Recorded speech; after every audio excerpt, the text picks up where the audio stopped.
switching topics for a second, as you know, I've got you on a Friday afternoon. Petrol stations are rammed. There's many reasons for petrol stations are rammed, but Brexit's going well, isn't it? Well, Brexit's going very well. And what this is to do with is an HGV.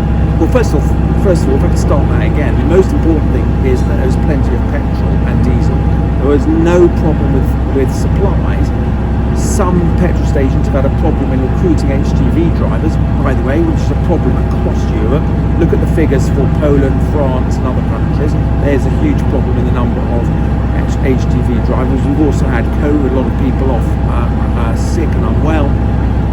And it is the supermarkets have said they're okay with supplies. It's just BP and, as I understand it, possibly Esso have had some difficulties, but there is plenty of petrol and diesel, so it's very important that Harlow residents know that.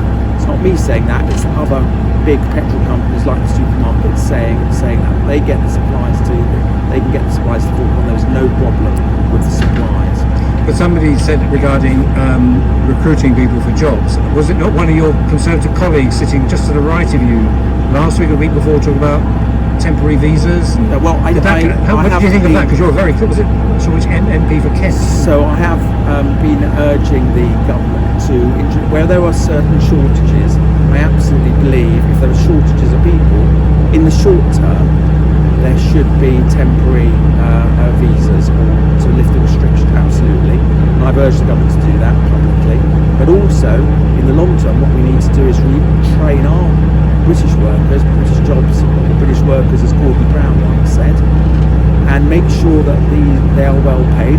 There's been a long-term problem in the HGV industry. I met a Harlow HGV driver, and he said this is not just about money, it's about the conditions that HGV drivers have to endure. Often they're driving for very, very long hours. It is not a job that people want to do now, and this isn't just a problem in Britain. As I say, it's happening across Europe, and the figures bear that out. But the crucial thing, I reiterate again, there is not a petrol shortage.